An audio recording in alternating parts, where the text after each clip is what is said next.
Olá, oitavo ano, tudo bem com vocês? Bem-vindos à nossa aula. Hoje nós iremos retomar a leitura que nós fizemos na semana passada, da entrevista da página 237, que é o jovem é especialmente suscetível aos apelos do consumismo, que traz como temática o consumo consciente, né? A entrevista foi feita por uma escritora, né, especialista, Maria Helena Pires Martins, né, que escreveu o livro O Consumismo no Mundo Contemporâneo, feita pela Carta Educação, certo? Nós iremos trabalhar, né, com a atividade ordem do texto, da página 239, certo? Vamos lá. Reler o título e o subtítulo. O jovem é especialmente suscetível aos apelos do consumismo. Especialista fala sobre as relações entre juventude e consumo desenfreado. Porque o título da entrevista aparece entre aspas, como foi elaborado? Aparece entre aspas, porque é parte da fala da entrevistada, né? Então, ele foi elaborado usando o recurso da citação. Embora não haja uma referência direta à entrevistada, com o verbo de elocução e seu nome.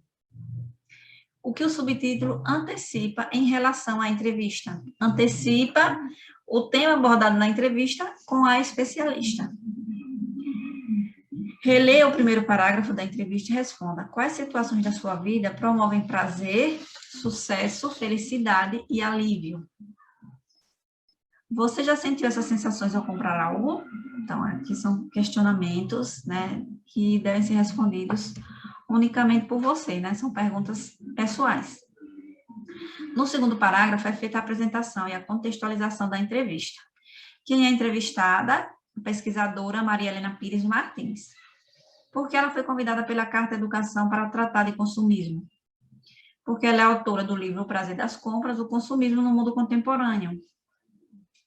E do que o livro trata? Trata da importância do debate sobre consumismo com os jovens em fase escolar, com base nos diferentes elementos do cotidiano deles, como o acesso a smartphones, moda e funk e ostentação. De quais temas e assuntos a entrevistada abordou? Na entrevista, a especialista falou sobre a diferença entre necessidades reais e supérfluas, os reflexos do consumo desenfreado e a relevância de formar cidadãos que sejam consumidores responsáveis. Durante a entrevista, a autora conceituou alguns termos. Qual é a diferença entre consumo e consumismo, segundo a autora? Não, segundo a autora, o consumo sempre existiu em decorrência da necessidade de substituir, sendo parte essencial para a manutenção da vida. O consumismo é um fenômeno econômico e social, uma ideologia que encoraja a compra de produtos e serviços em quantidade sempre maior do que a necessidade. Como surgiu a ideologia do consumismo? Que mecanismo foi criado pela indústria que desencadeou esse fenômeno social? Surgiu em meados de 1960, quando as empresas, para aumentar a produção e seus lucros, criou o mecanismo de obsolescência programada, introdução planejada de aperfeiçoamentos nos produtos para que sejam substituídos pelos modelos mais novos. Qual foi a consequência desse mecanismo das empresas vigentes ainda no século XXI? O consumidor descarta o produto que já tem por outro mais aperfeiçoado. Dessa forma, alimenta o ciclo de vontade e desejo daquilo que realmente não tem necessidade. Você já tinha percebido esse mecanismo em relação aos eletroeletrônicos pessoais e de sua casa? Explique. Sim, né? Parece que as coisas hoje, elas já nasceram com um tempo pré-determinado, né? Vocês veem que hoje os produtos, eles não têm muita duração, né? Então, a indústria, né, já criou esse aperfeiçoamento dos produtos para que a gente sempre esteja substituindo, ou seja, consumindo sempre mais. O principal aspecto tratado na entrevista é a relação dos jovens com o consumismo. Segundo a autora, o que leva os jovens ao consumismo? Os jovens, eles são muito suscetíveis aos apelos do consumo das mídias, tanto as mais tradicionais quanto as difundidas pela internet, que mostram propagandas de todos os tipos de produtos.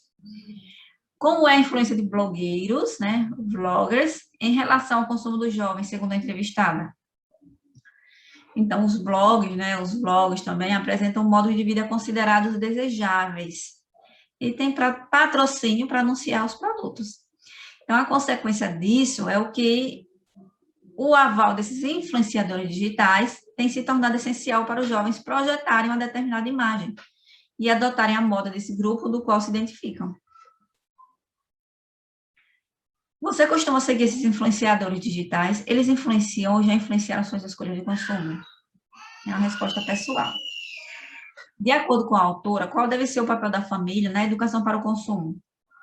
Segundo a autora, os adultos responsáveis da família precisariam também educar-se para o consumo consciente. Que relação a autora faz entre a ascensão do funk e ostentação e os padrões de consumo atuais? Você concorda ou discorda dela? Segundo a autora, o funk e ostentação enfatiza em suas letras o consumismo, a conquista de bens materiais e a ambição em conquistar seus objetivos de riqueza. Esses valores culturais disseminados nas músicas têm como consequência a ideia de que a pessoa só se torna alguém se consumir determinado produto e marca. No que consiste o consumo colaborativo? Você já tinha ouvido falar nessa forma de consumo? O que achou dessa ideia? Então, o consumo colaborativo consiste em compartilhar carros, bicicletas, espaços de trabalho e aparelhos eletrônicos. Reproduza a tabela abaixo e preencha com as propostas apresentadas pela autora em relação ao consumo consciente nas escolas. Vamos lá. Em relação ao consumo de água, né? O que é que a gente pode fazer? Troca de torneiras por aquelas que fecham automaticamente, reuso de água da chuva para a limpeza da escola. Em relação à energia elétrica, instalar luz de presença, que acende e apaga a partir do movimento. Uso e reuso adequado de papel, livros e cadernos. Quanto ao descarte do lixo orgânico, descarte adequado no lixo orgânico separado do reciclável.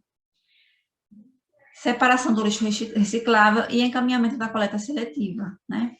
E quanto aos uniformes, sistema de devolução de uniformes que não servem mais e podem ser reaproveitados por outros alunos menores. A entrevista, né, é um gênero textual do campo jornalístico e midiático, cuja composição é a apresentação, contextualização do entrevistado e do tema, estrutura, pergunta e resposta. Releia o primeiro parágrafo, é feita a apresentação do tema ou da entrevistada. O que essa escolha revela sobre o enfoque dado pela Carta Educação nessa... É feita a apresentação do tema. Essa escolha revela o enfoque da Carta Educação em discutir temas, não o currículo das pessoas, e apresentar a posição assumida sobre determinada questão. Na contextualização da entrevista, qual enfoque é dado em relação à sua biografia? É dado enfoque ao livro que ela escreveu. Como o tema é apresentado no texto, se estabelece relação com o currículo da entrevistada. O tema é apresentado como parte da discussão do livro e se restringe a essa parte do currículo da entrevistada. Na parte da entrevista, o enfoque se encontra mais na pergunta ou na resposta. Que papéis são alternados entre entrevistador e entrevistado? O enfoque se encontra mais na resposta. Isso porque o papel do entrevistador é perguntar o que for pertinente para informar o leitor, e o do entrevistado é fornecer resposta integral àquilo que foi perguntado. Releia a entrevista observando a distribuição dos tempos verbais no texto. Em quais situações do texto os verbos são apresentados no presente do indicativo? Que efeito de sentido é produzido com esse uso? O texto se apresenta predominantemente no presente do indicativo. Esse uso produz efeito de atualidade das informações e argumentos apresentados. Em quais situações do texto os verbos são apresentados no pretérito perfeito? Que efeito de sentido é produzido com esse uso? Na parte da entrevista, em que a entrevistadora aborda o contexto histórico que possibilitou o surgimento do consumismo. O efeito produzido foi retomar ações passadas e relacioná-las ao presente, visto que em seguida volta-se a usar o presente do indicativo. Em qual tempo verbal encontra-se o verbo deveria? E em que situação é usado no texto? Que efeito de sentido é produzido com seu uso? Deveria se encontra no futuro do pretérito do indicativo. É usado para indicar a conduta da família em relação à educação para o consumo. O efeito de sentido produzido é o de revelar fato que poderia ter acontecido no passado, mas não é uma possibilidade ou condição no futuro. Na entrevista, há palavras que se apresentam grifadas. Essas palavras são, na verdade, hiperlinks, que, ao serem clicados, abrem outra guia com textos relacionados a ela. Leia o quadro a seguir com os títulos e subtítulos dos textos direcionados pelos hiperlinks. Pronto.